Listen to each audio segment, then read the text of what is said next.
ஏங்க ஏங்க இருக்கட்டுங்க. எனக்கு இந்த ஃபார்மாட்லாம் பிடிக்காது. உட்காருங்க.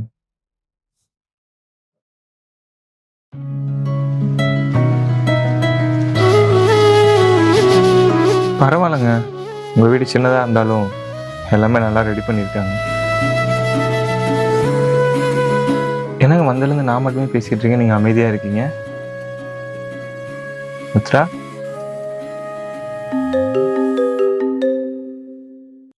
ஹலோ. என்ன மச்சான், ஃபர்ஸ்ட் நைட்டு ஜாலி தான், டேய் என்ஜாய் பண்ணு. வைங்கடா கம்முனு.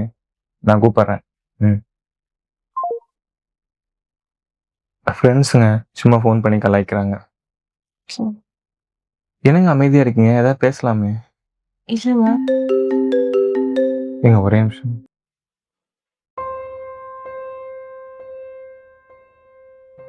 தலை வலிக்குதுமா. அங்க இங்க நின்னதுல முடியலம்மா. இன்னைக்கு ஒரு நாள் நைட்டு தானே, அட்ஜஸ்ட் பண்ணிக்கிடா.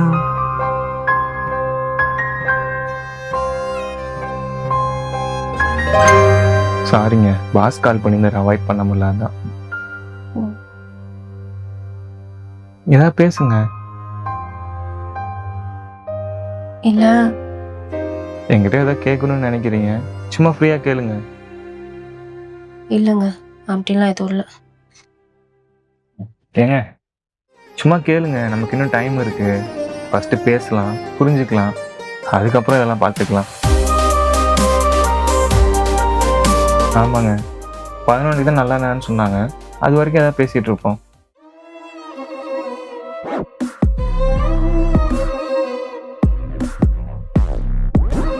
இல்ல, நீங்க இந்த ரூம்குள்ள வர்றதுக்கு முன்னாடி உங்க அம்மாவோ இல்ல உங்க ரிலேட்டிவோ பொண்ணுகிட்ட போய் பார்த்து நடந்துக்கோ, அவ மனசு கோணாம நடந்துக்கோ அப்படி ஏதாவது அட்வைஸ் பண்ணி அனுப்புனாங்களா என்ன? இல்லையே, அந்த மாதிரிலாம் எதுவும் கேட்கல. பசங்க தான் சும்மா கலாய்ச்சிட்டு இருந்தானுங்க. ஆமா, இதே இப்போ என்கிட்ட கேட்குறீங்க?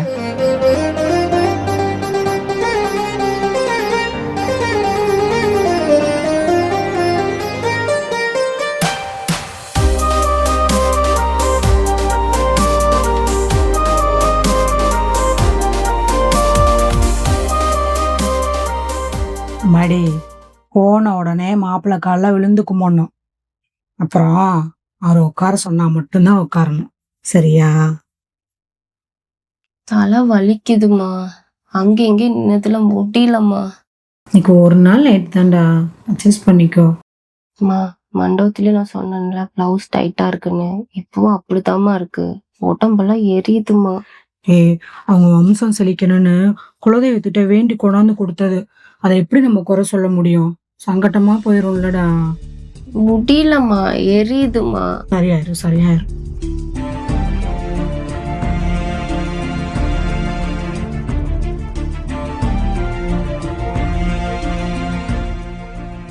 மூஞ்சி ஏண்டி இப்படி வச்சிருக்க? அப்புறம் அவங்க வாங்கி கொடுத்த உனக்கு பிடிக்கல நினைச்சுக்க மாட்டாங்களா? அப்புறம் சங்கட்டமா போயிரும். போமா. இங்க பாருமா, இன்னைக்கு நீ எப்படி நடந்துக்கிறேங்கிறது ரொம்ப முக்கியம். முன்னாடியே சொன்ன மாதிரி தான், போன உடனே மாப்பிள்ளை காலில் விழுந்து கும்பிட்டுறணும், சரியா? அப்புறம் அவர் உட்கார சொன்னாதான் உட்காரணும்.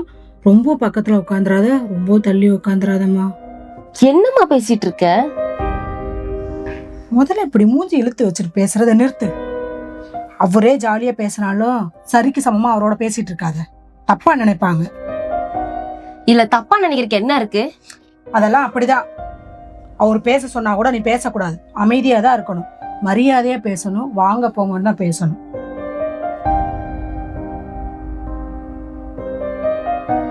இங்க பாருமா, இப்போ உன் மனசுல எவ்வளவு கஷ்டம் இருந்தாலும் எவ்வளவு கோவம் இருந்தாலும் தயவு செய்து அதை உன் முகத்துல கொண்டு வந்துடக்கூடாது, சரியா? சிரிச்சுட்டே இருக்கணும். அப்புறம் மாப்பிள்ளை முன்ன பின்ன இருந்தாலும் கொஞ்சம் அட்ஜஸ்ட் பண்ணி நடந்துக்கடா. ஏமா, உள்ள போனதும் மாப்பிள்ளைக்கு பிடிச்ச மாதிரி அப்படி நடந்துக்க இப்படி நடந்துக்க. மாப்பிள்ளை உட்கார சொன்னாதான் உட்காரணும், இல்லாட்டி உட்கார கூடாது. ஒழுக்கமா நடந்துக்க. கடைசியா என்ன சொன்ன? மாப்பிள்ளை அப்படி இப்படி இருந்தாலும் அட்ஜஸ்ட் பண்ணி போன வரைக்கும் சொல்ல தோணுது இல்லம்மா. ஒரு வார்த்தை, இதுல இப்போதைக்கு எனக்கு விருப்பம் இருக்கான்னு ஒரு வார்த்தை கேட்டியாமா? இவ்ளோ சொல்ல தெரிஞ்ச உனக்கு இதுல இப்போ உனக்கு இஷ்டம் இல்லைன்னா மாப்பிள்ளை கிட்ட தைரியமா கொஞ்சம் டைம் கேளுன்னு சொல்றதுக்கு ஒரு வாய் வரலல்லம்மா உனக்கு. உன் விருப்பத்தை வெளியே தைரியமா சொல்லுன்னு ஒரு வார்த்தை உன் வாயில வந்துச்சா இது வரைக்கும்? அத பத்தி மட்டும் ஏமா பேசவே மாட்டீங்கிற? அம்மாடி, இன்னைக்கு இதெல்லாம் கேட்டேல, இதெல்லாம் நானும் எங்க அம்மாட்ட கேட்டேன். அதுக்கு எங்க அம்மா என்ன தெரியுமா சொன்னாங்க? இதெல்லாம் போய் மாப்பிள்ளைகிட்ட கேட்டு வைக்காதடினாங்க. சரி, அது அவங்க காலம், நம்ம விருப்பத்தை நம்ம கேட்போமேன்னு நானும் உங்க அப்பாட்ட கேட்டேன். எனக்கு கொஞ்சம் டைம் கொடுங்கன்னு. அதுக்கு எனக்கு கிடைச்சது என்னமோ கெட்ட பேர் மட்டும்தான். அன்னைக்கு நான் உங்க அப்பாட்ட கேட்டது சரின்னா இன்னைக்கு உங்ககிட்ட இதெல்லாம் பேசிட்டு இருக்க மாட்டேன்ல. சந்தேகங்கிற சாக்கடையில வாழ்ற வாழ்க்கை என்னோட போகட்டும். உன் பார்வைக்கான அர்த்தம் எனக்கு புரியுது, ஆனா அதுக்கான பதில் என்கிட்ட கிடையாது.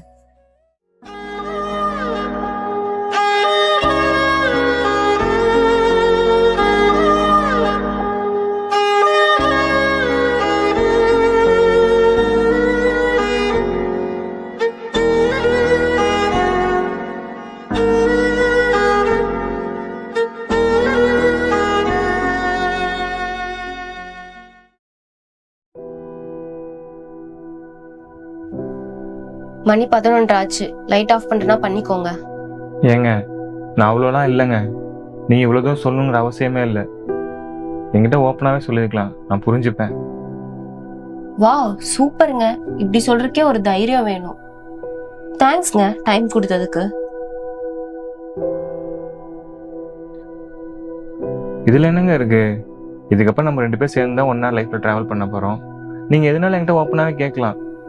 நான் மற்ற ஆம்பளைங்க மாதிரிலாம் இல்லை, புரிஞ்சுப்பேன். ஒருவேளை நான் இதை சொல்லாம இருந்திருந்தா இன்னைக்கு நடக்க வேண்டியது நடந்திருக்கும்ல. மேபி. நீங்களும் என் அப்பா மாதிரி தான். புரியல. எங்க அம்மா சொல்றத நான் கேட்காம நானும் போய் உங்க அப்பாட்ட டைம் கேட்டேன். அவரும் கொடுத்தாரு. கொஞ்ச நாள் ஆனதுக்கப்புறம் என்னாச்சு தெரியுமா? நான் கல்யாணத்துக்கு முன்னாடி வேற யாரையோ காதலிச்சனோன்னு விசாரிக்க ஆரம்பிச்சிட்டாங்க. இப்ப இதை நம்ம வேணான்னு சொல்றதுக்கான அர்த்தம் வேணாங்கிறது மட்டும்தான் நம்மளை பொறுத்த வரைக்கும். ஆனா அவங்க வேறொரு விஷயம் வேணுங்கிறதுனாலதான் நம்ம வேணான்னு சொல்றதா அவங்க நினைச்சுக்கிறாங்க. நம்ம என்ன பண்ண முடியும்? உங்க அப்பாவை பிடிச்சு போய் தான் நான் கல்யாணம் பண்ணேன். உங்க அப்பாவை பிடிச்சிருக்கு அப்படிங்கிற ஒரு காரணம் போதுமா இது எல்லாத்துக்கும்?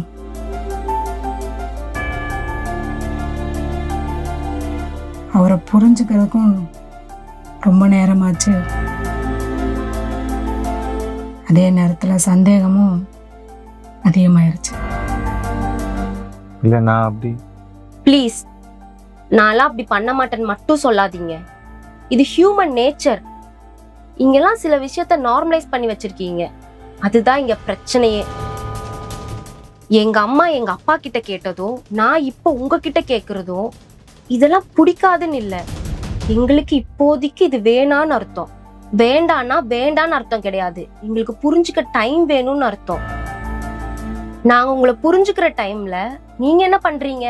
உங்களோட ட்ரூ ஃபேஸ காமிக்காம இவையே நம்மள வேணாங்கிறா, ஒருவேளை அப்படி இருக்குமோ, ஒருவேளை இப்படி இருக்குமோ அப்படின்னு நீங்க நினைச்சிட்டு இருந்தா நாங்க எப்படி புரிஞ்சுக்கிறது உங்களை? அப்புறம் எங்க கிட்ட வந்து நீங்க கேள்வி கேட்பீங்க.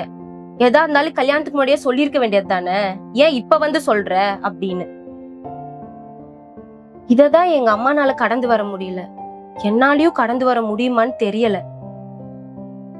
நான் இவ்வளவு நேரம் பேசுனதை வச்சு எங்க இவளுக்கு நம்மள பிடிக்கலையோங்கிற தாட் ஒரு நிமிஷம் உங்களுக்கு வந்திருந்தாலும் லைட் ஆஃப் பண்ணிக்கோங்க.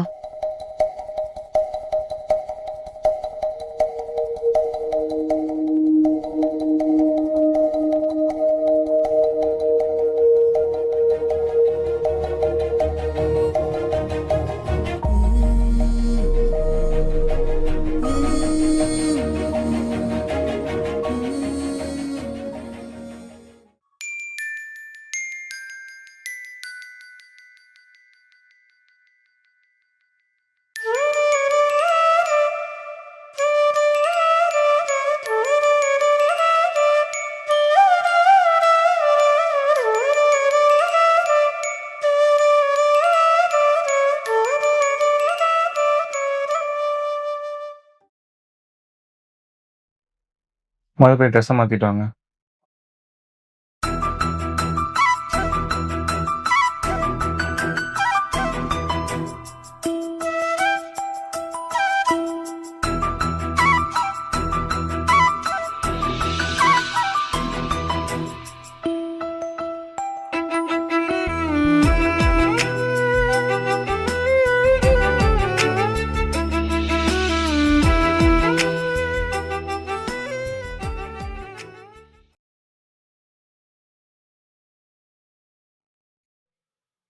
உங்களுக்கு எப்படி சில கேள்விகள் இருக்கோ எங்களுக்கும் சில கேள்விகள் இருக்கு. இப்போ நீங்கள் என்கிட்ட என்ன கேட்க வரீங்க? உங்களை நானா புரிஞ்சுக்கணும், உங்கள் எமோஷனலை மதிக்கணும், இது எல்லாமே நீங்கள் கேட்காம நானா தரணும், இதுதானே உங்கள் எக்ஸ்பெக்டேஷன்? உங்களுக்கு எப்படி சில விஷயங்கள் சொல்லி கொடுத்து வளர்க்குறாங்களோ எங்களுக்கும் சொல்லி கொடுத்து தான் வளர்க்குறாங்க. நல்லா படிக்கணும், நல்ல வேலைக்கு போகணும், குடும்பத்தை பார்த்துக்கணும், அப்பா அம்மாவை பார்த்துக்கணும், இப்படி நிறைய இருக்கு. இது பொண்ணுங்களுக்கு இருக்கு, நான் இல்லைன்னா சொல்லல. ஒரு பொண்ணுக்கு தாலி கட்டிட்டாலே அவ பர்மிஷன் இல்லாம தொடுறது இன்னமும் நடந்துட்டு தான் இருக்கு. நான் அதுக்கு மறுப்பு தெரிவிக்கல. ஆனா இன்னொரு உண்மை என்னன்னு தெரியுமா? இந்த சொசைட்டிக்காக விருப்பம் இல்லாம சில ஆண்களும் பண்ணிட்டு தான் இருக்காங்க. இப்பவும் சொல்ற சில ஆண்கள். நீங்க இந்த ரூமுக்கு வர்றதுக்கு முன்னாடி உங்க அம்மா மாப்பிள்ளை மனசு போனாம நடந்துக்குன்னு சொல்லி அனுப்புவாங்கல்ல, அந்த மாதிரி எங்களுக்கும் சில விஷயங்கள் சொல்லுவாங்க. வரப்போற பொண்ண அதை விடுங்க. ஆனா ரெண்டுமே தப்பு தான். எங்களுக்கும் பயம் இருக்குங்க. வரப்போற பொண்ணை கடைசி வரைக்கும் நல்லா பார்த்துக்கணுங்க பயம் இருந்துட்டே தான் இருக்கும். வெளியே காமிச்சிக்க மாட்டோம். ஆம்பளை பிள்ளைங்க அழக்கூடாதுன்னு சொல்லி சொல்லி வளர்த்து எங்க எமோஷனை வெளியே காட்டுறதே மறந்துட்டோம். உங்களுக்கு ஒன்றுனா அது அம்மா கிட்ட சொல்லுவீங்க, உங்களுக்கு எதாவது தேவைன்னா உங்கள் அப்பா கிட்ட கேட்பீங்க, உங்களுக்கு எதாவது பிரச்சனைனா அண்ணன் தம்பின்னு சொல்லுவீங்க. ஆனால் நாங்கள் தங்கச்சிக்கு என்ன பிரச்சனைன்னு பார்க்கணும், அப்பாவுக்கு அம்மாவுக்கு தம்பிக்கு என்ன வேணும்னு பார்த்து செய்யணும். இப்படி நீங்கள் உங்கள் எமோஷனை சொல்லியே பழகிட்டீங்க, அதை நாங்கள் கேட்டே பழகிட்டோம்.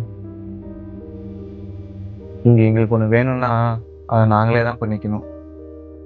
உங்களுக்கு தேவையானதை நீங்க கேட்கலாம் இல்லைங்க, அப்பதானே வெளில தெரியும். சூப்பருங்க, நல்ல கேள்விதான். நானும் அதே கேட்குறேன். நீங்கள் சொல்லாமே நாங்கள் புரிஞ்சுக்கணும்னு நினைக்கிறீங்களே, அது தப்பு தானே? உங்களுக்கு வேணுங்க நீங்களும் ஓப்பனாக கேட்கலாம்ல.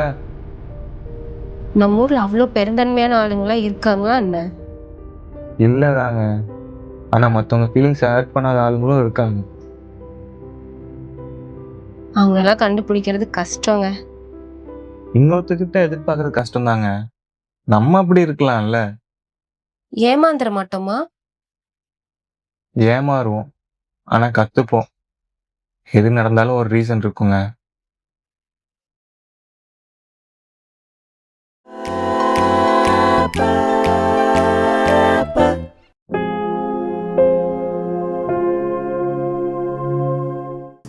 ஏங்க, நான் உங்ககிட்ட ஒன்று கேட்கலாமா? கேளுங்க. இல்லை, பிடிச்சிருக்குன்னு சொல்கிறீங்க, ஆனால் டைமும் கேட்குறீங்க. எனக்கு புரியலங்க, கொஞ்சம் தெளிவாக சொல்கிறீங்களா? பிடிச்சிருக்குங்க, லவ்வும் இருக்கு.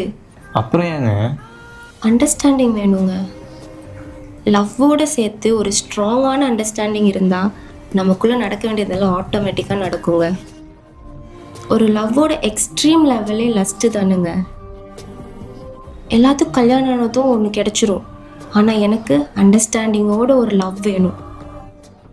அதுக்காக தாங்க டைம் கேட்குறேன். எனக்கு டைம் கொடுத்ததுக்கு ரொம்ப தேங்க்ஸ்ங்க. வாங்க போங்க, எல்லாம் வேணாம். விக்ரம், சரிங்க, லைட் ஆஃப் பண்ணலாமா? கன்ஃபார்ம் டிவைஸ் தானா? ஆமாம் சார், கன்ஃபார்ம். என்ன ரீசன்? இல்லைங்க, டைம் ஆயிடுச்சு, தூக்கம் வருது, டிஸ்டர்பாக இருக்கு லைட்டு. உங்களுக்கு ஹோப் இல்லைன்னா எரியட்டும், எனக்கு எதுவும் பிரச்சனை இல்லை.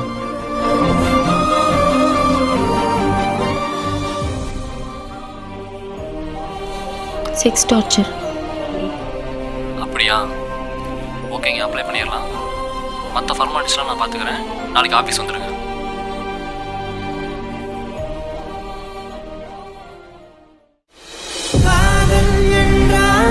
சொந்தம் என்ன